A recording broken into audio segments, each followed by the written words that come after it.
मैं थोड़ी जानकारी वास्ते दसा साडे पास वीर गुरिंदर सिंह मान एमफिल इंग्लैंड तो आए ने। उन्होंने अपने नाल अद्धे घंटे वास्ते जो विचार साझे करने ने, उन्हों का विषय है गुरु गोबिंद सिंह साहिब जी के शस्त्रों विचों श्री दसम ग्रंथ साहिब जी के दर्शन। इन्हों का लैक्चर इंग्लिश विच है तो यदा टाइटल हैगा the rosary of Guru Gobind Singh. Doctor Gurinder Singh मान, तुसीं प्लीज़ स्टेज पर आओ। खालसा वाहिगुरू जी की फतेह। धन्नवाद सारे ऑर्गेनाइजर नूं, हंसरा साहब नूं, नाले सारे संगत नूं जिन्हां सानूं सद्दिया इत्थे अमेरिका करने लैक्चर वास्ते। आपां इंग्लैंड तो आए हाँ। साडा खोज श्री दसम ग्रंथ साहब काफ़ी साल हो गया आपां कीते आ। साडा मेरे को डिग्री भी है दसम ग्रंथ साहब में, 2 किताबां भी आपां लिखियां। ये जिहड़े मसले हुंदे आ रिलीजन वास्ते, ਉਹੀ ਬੰਦੇ ਹੁਸਦੇ ਆ ਜਾਂ ਤੀਵੀਆਂ ਹੁਸਦੇ ਆ ਜਿਹੜੇ ਉਹਨਾਂ ਨੂੰ ਸਮਝਦੇ ਆ ਵਿਚਾਰਾਂ ਦੀ, ਜਿਹੜਾ ਕੋਈ ਡੀਪ ਸਟੱਡੀ ਕਰਦਾ ਆ। ਜਿਹੜੇ ਆਮ ਬੰਦੇ ਜਿਹੜੇ ਆਪਣੇ ਆਪ ਨੂੰ ਚੱਕਣ ਲੱਗ ਜਾਂਦੇ ਆ, ਸੋਚਣ ਲੱਗ ਜਾਂਦੇ ਆ, ਉਹ ਬੜੇ ਵਿਦਵਾਨ ਆ, ਉਹਨਾਂ ਨੇ ਕੋਈ ਨਹੀਂ ਰਿਸਰਚ ਕੀਤੀ ਹੋਈ। ਆਪੇ ਦੇਖੋ ਆਪ ਨਾਲੇ ਡਾਕਟਰ ਕਮਲਰੂਪ ਸਿੰਘ ਜਿਹੜੇ ਇੰਗਲੈਂਡ ਤੋਂ ਮੇਰੇ ਨਾਲ ਆਏ ਆ, ਸਾਡੇ ਕੋਲ 2 ਹੀ ਬੰਦੇ ਆ ਜਿਨ੍ਹਾਂ ਨੇ ਚੱਜ ਦਾ ਕੋਈ ਰਿਸਰਚ ਕੀਤਾ ਹੋਵੇ ਕੋਈ ਇੰਗਲਿਸ਼ ਵਿੱਚ, ਠੀਕ ਆ। ਤਾਂ ਅੱਜ ਮੇਰਾ ਜਿਹੜਾ ਮੈਂ ਜ਼ਿਆਦਾਤਰ ਵਿਚਾਰ ਜਿਹੜਾ ਕਰਨਾ ਇੰਗਲਿਸ਼ ਦੇ ਵਿੱਚ ਆ। ਉੱਦਾਂ ਆਮ ਜਿਹੜੇ ਮੈਂ ਤੁਹਾਨੂੰ ਦਿਖਾਊਂਗਾ ਜਿੱਦਾਂ ਗੁਰੂ ਸਾਹਿਬ ਦੇ ਸ਼ਾਸਤਰ ਕਿੱਦਾਂ ਸੰਬੰਧ ਆ ਸ੍ਰੀ ਦਸਮ ਗ੍ਰੰਥ ਸਾਹਿਬ ਵਾਸਤੇ। In every religion, the sanctity which is accorded to artifacts is a very important aspect which gives a religion something tangible to believe in. This reverence for artifacts can be seen in the same light as having the faith in the leader themselves. For the Christians, who believed in Jesus Christ, there was a very infamous cup which he drank from, known as the Holy Grail. This has been a really important aspect of Christianity's relics in terms of finding what it means. In the same way, in our ityas, in our religion as well, people have also talked about the Kalgi of Guru Gobind Singh, and how important it is to actually find that as well. And what we find is that unless we actually have a better understanding of our relics, we will never have a better understanding of our dharma. So, progressing on, how does that actually fit in with the shastra of our gurus? In many gurdwaras, we actually see the shastras, swords and shields placed within the same area of the Guru Granth Sahib and in where Prakash takes place of the Dasam Granth Sahib as well. At all the takhts, Sri Akal Takht Sahib, Takht Keshkar Sahib, Patna Sahib, Hujur Sahib, we all have the darshan of shastras in the premises of our granths. This area has not been really studied much in detail, but in our Katav, the Granth of Guru Gobind Singh, essays, lectures and translations, we have actually given a very, very good idea of why we have shastras in our dharma. It's important to actually understand that our dharma has history. There is many people out there who pretend to think that we have no history of our gurus. We have no history of the Missile period. We have no history of when Maharaja Ranjit Singh came to power. What we do have is things called the codes of conduct. And these are sayings indirectly or directly related to the sayings of Guru Gobind Singh. So as a result of that, we need to look at these to see what it says about warfare, about jang. So this particular Retnama, called the Nishitnama, is the letter of admonishment, traditionally known as a Tankanama. And in it, the information we are given is we should never go unarmed. A Khalsa always carries weapons, and a Khalsa is always fighting battles, which makes sense. We can also look at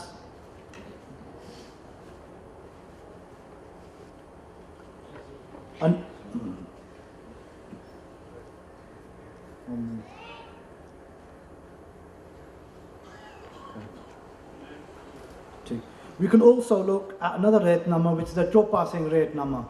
And in it, again, there is actual sayings in terms of how we should actually consider weapons in our dharma.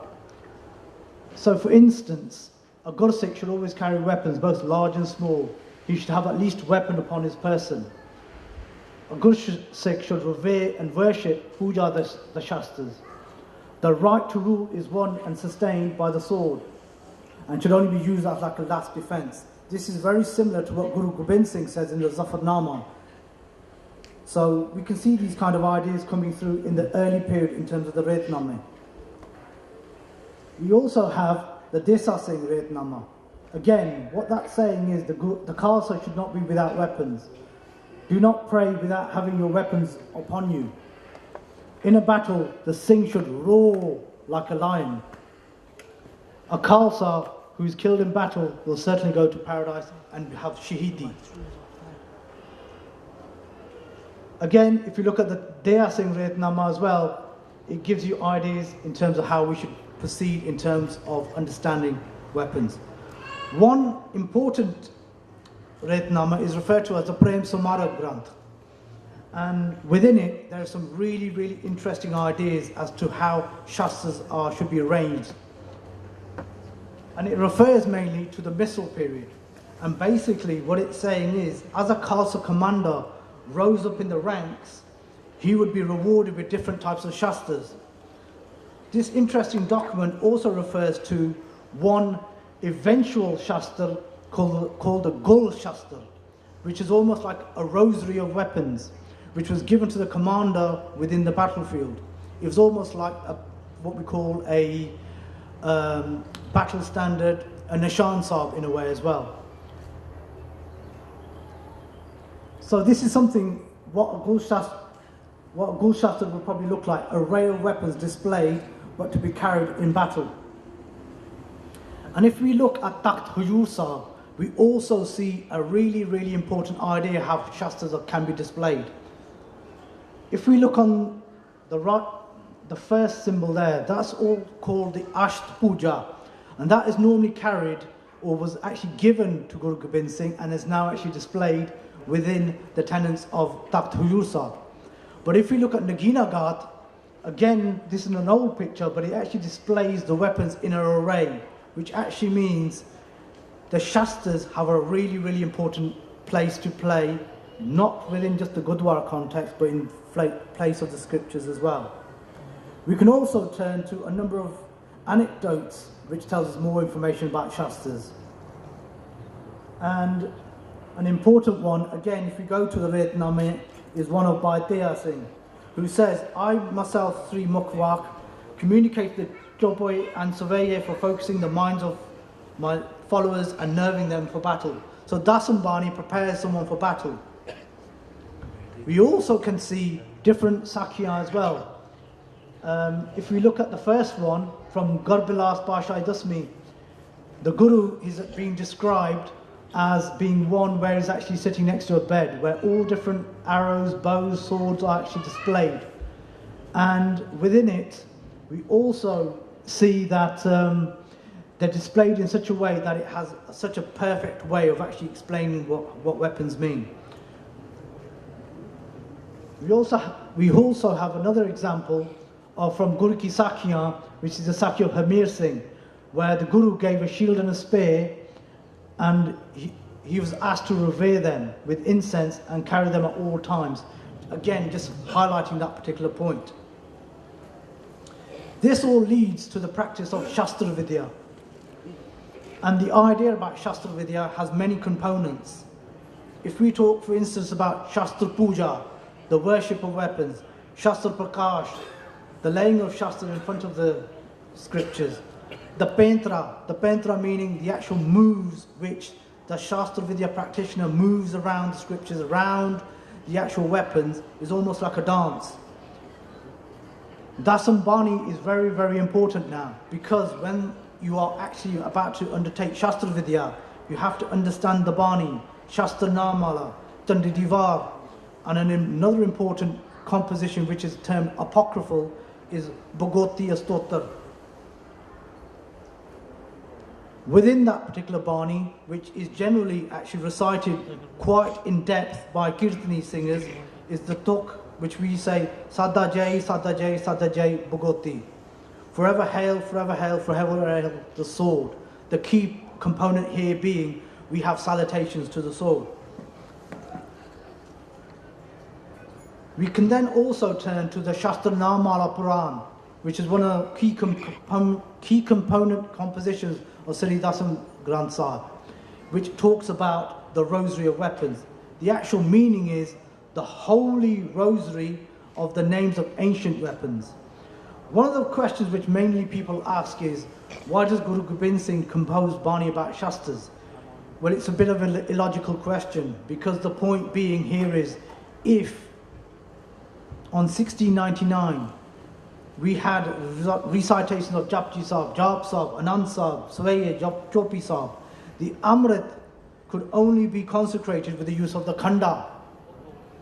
So the Bhagoti of the Guru could turn the weak into warriors.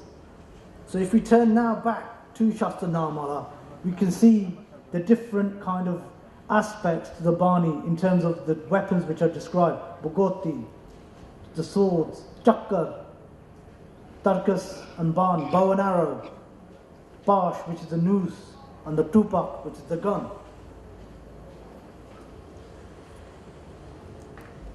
So we actually see this Bani having an important place within Sikhi, within the Khalsa. And it's interesting to note that the inscriptions that we have on certain items and the material heritage of the Khalsa is a really important one. So the Bani would be recited by practitioners like I've already stated. The opening lines in this particular Bani we can actually see regarding Askapan, Khando, Kar, which is a very, very famous line within the Dasam Granth. So, as a result, many castes would employ the Bani of Shastra Namala on their weapons. One of the most important is the 19th century Shastra belonging to Shyam Singh Atariwala, who in the Battle of Sabrama used this same sword and was shaheed in February 1846. Again, we actually see the inscriptions of Shastra Namala on this particular sword.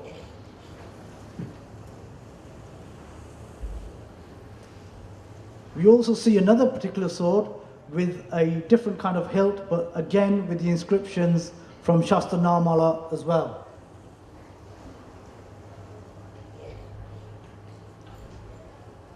We now turn to another form of material heritage, whilst not in the same realm as Shastras, but gives us an understanding of how Sikh Dharma would be propagated.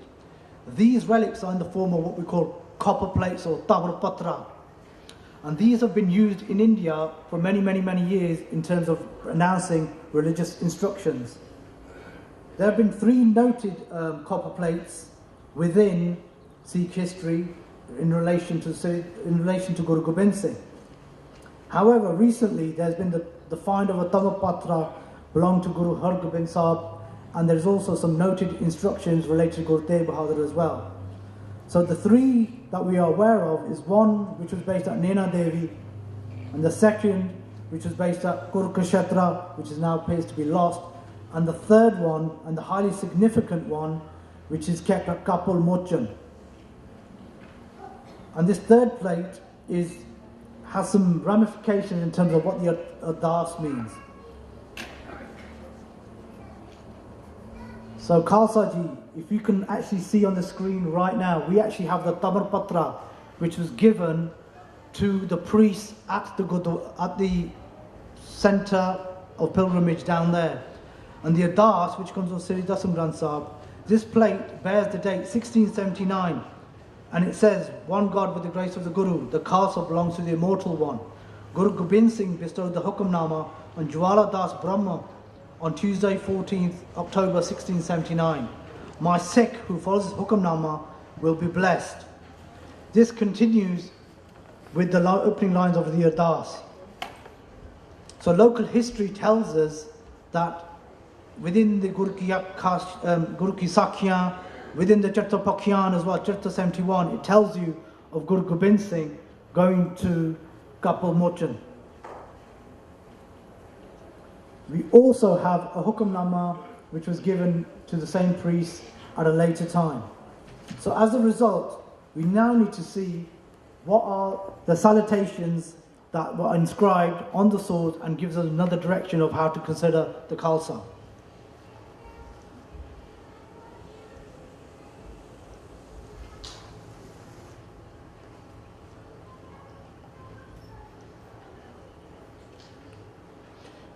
It's interesting to note that the Guru employed numerous names of the sword in Sri Dasam Granth, one of the most important being Bhagoti. As a result, it was an invocation of Manglacharan, which was going to be used at the start of his compositions. We can see in the table that every composition of Sri Dasam Granth is in relation to the sword, the Shastra, but in different name forms. But the predominant Manglacharan is related to Bhagoti. The answer, in terms of what it means, is the divine sword protects. It represents the power of Akal Purkh to crush the evildoers. The sword is also a symbol of justice and truth, and all-pervading power. Bhagoti is also referenced by Bhai Gurdas as a sword in his works as well. So it's no surprise that we see references to Bhagoti on swords. And in this particular sword, we actually see inscriptions related to Bhagoti. So the sword has a very, very important aspect to it. It's got a gold hilt and it has the words inscribed Bhagoti Sahai Guru Gobind Singh, and it has the date of 1762 Bikrami, and it's kept in Patiala. The next sword that we see is again the same Manglacharan but on another sword. Bhagoti Sahai Guru Gobind Singh Pashai Das. Tradition notes that the Guru gave the sword to Bhai Bataloka Singh. Now this sword is kept in Nabha. There are many Shastras that were given to the Guru, so that the Guru gave in Patiala, and has given a lot of information as to how we understand Sikh history. Also, we are aware that the signature name of Guru Gobind Singh is Pashai Das. So it's no surprise that again we actually see the inscriptions noted on within the Shastras as well. So on this particular one, Ekam Kar Waheguru Ji Ki Fateh Pashai Das. So this actually tells you that we have Mangalacharans within Sri Dasam Granth Sahib, but then we have them extended onto Shastras. Again, if we look at the word phrases, Deg, Deg, Fateh, it's an important concept within Sikh history. And many people actually think it was Banda Bahadur which proclaimed this. It's not true. We have this same actual phrases, concepts, ideas within Krishna Avatar, Chittapakyan and Zafarnama. It was later on to be used in the seals of Banda Bahadur.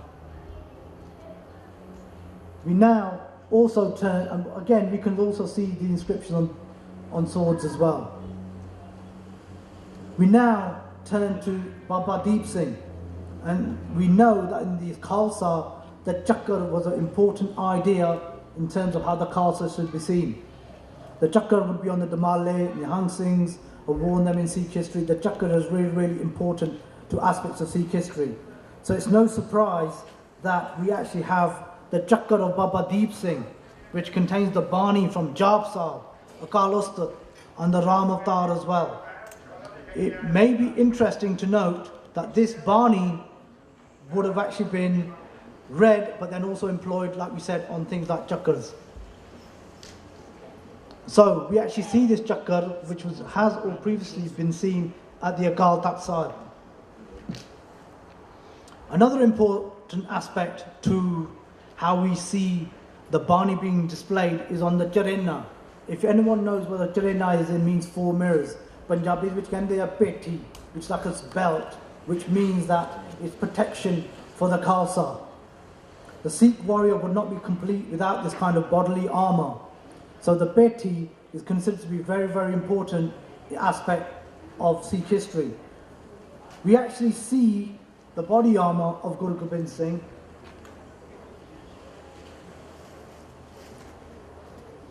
being used by the Guru in the Battle of Bagani. Bagani the Yudh. ਉਹਦੇ ਵਿੱਚ it was employed.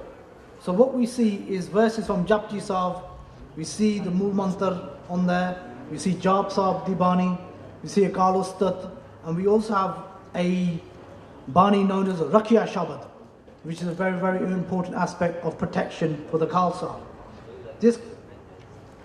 The final plate, which we said has Akal Ustat Bani, and this is the important part of what we need to consider, because the Akal Ustat comes from the Sri Dasam Granth Sahib as well.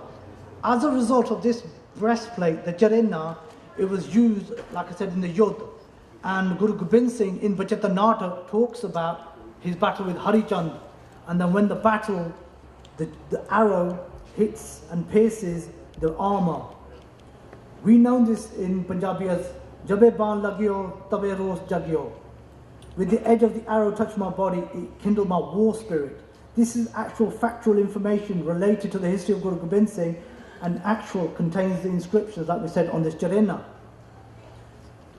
It's really important to understand though the Jarena and its context. So what we have done in the UK is to actually create a 3D model of this Jarena. And this 3D model I'm going to actually present in a second in terms of how we can actually see it in a 3D setting. Vicky, actually having a 3D rendering is that it gives us more information about our heritage. It tells us what we can do. So आपे चीजें थानू this दिया हुन मैं पंजाबी माझा गल करदा हां ਇਹ ਆਪਾਂ 3D ਦੇ ਵਿੱਚ ਆਪਾਂ ਕ੍ਰੀਏਟ ਕੀਤੀ ਆ ਇੰਗਲੈਂਡ ਦੇ ਵਿੱਚ ਇਹਦੇ ਵਿੱਚ ਬਾਣੀ ਤੁਸੀਂ ਅਕਾਲ ਉਸਤਤ ਤੇ ਦੇਖ ਸਕਦੇ ਆ ਏਕ ਓਮਕਾਰ ਸਤਿਗੁਰ ਪ੍ਰਸਾਦ ਉਤਰ ਖਾਸ ਦਸਖਤ ਕੇ ਪਾਸ਼ਾ 10वीं ਅਕਾਲ ਪੁਰਖ की रचना हमने सब लोग दी रचना हमने सब काल की दी रचना हमने सब लोग दी साडे रचना हमने ਅਗਾਏ ਲਿਖਾਰੀ की दस्तखत ਇਹ ਬਾਣੀ ਜਿਹੜੀ ਸਾਡੀ ਦਸਮ ਗ੍ਰੰਥ ਸਾਹਿਬ ਦੇ ਆਉਂਦੀ ਆ ਇਹ ਬਹੁਤ ਇੰਪੋਰਟੈਂਟ ਆ ਆਪਾਂ ਜਿੱਦਾਂ ਹੁਣ 3D ਦੇ ਵਿੱਚ ਰੀਕ੍ਰੀਏਟ ਕੀਤੀ ਆ ਇਹ ਜਿੱਦਾਂ ਆਰਮਰ ਜਿੱਦਾਂ ਪੇਠੀ ਦੇ ਵਿੱਚ ਆਪਾਂ ਕਹਿੰਦੇ ਆ ਇਹ ਪਹਿਲੀ ਵਾਰੀ ਆ ਆਪਾਂ ਕਹਿ ਸਕਦੇ ਆ ਵਰਲਡ ਵਿੱਚ ਜਿਹੜਾ ਆਪਾਂ ਇਦਾਂ ਨੂੰ ਰੀਕ੍ਰੀਏਟ ਕਰ ਸਕਦੇ ਆ ਟੈਕਨੋਲੋਜੀ ਬਣਾ ਸਕਦੇ ਆ so it's really important to actually understand how this actually works and how important it is for our ityas. It was created by Taranjit Singh from Birmingham, UK, and it's been created for the Sikh Museum Initiative in the UK. Look how beautiful the gold has now been created, the actual inlay. This has now been recreated to preserve our heritage. We have to preserve our heritage. So it's really important, as I said, to actually see what we can do with technology. So our whole ityas was erased in 1984 with the manuscripts being destroyed, and over years our buildings are being destroyed as well. But now we can see what we can do with technology in terms of preserving Guru Maharaj's ityas. So to conclude, in the Sri Dasam Granth Sahib, we actually have swords, we have chakkar, we have many ideas of shastras and what it means to the Sri Dasam Granth Sahib. But in order for us to actually see what it totally means, we actually have to understand the Dasam Granth Sahib itself. So the shastras that we see are really, really important. But what do they mean? Unless you have a total understanding of Dasam Granth Sahib, you will never understand about Shastra Vidya, Shastra Prakash, Shastra Puja, and all these ideas which may seem alien, but they're not alien because they have been a part of Sikh history. And also, we have to understand, if we have a mobile phone in our pockets, I'm sure everyone knows how to use it. Many of you people here wear the kirpan, but how many people know actually how to wield the kirpan? It's a really, really important aspect. And Khalsa Ji, we should all take an understanding from Sri Dasam Granth Sahib, because it's Guru Pavitra Bani, and we should take instruction so we can understand more. Waheguru Ji Ka Khalsa, Waheguru Ji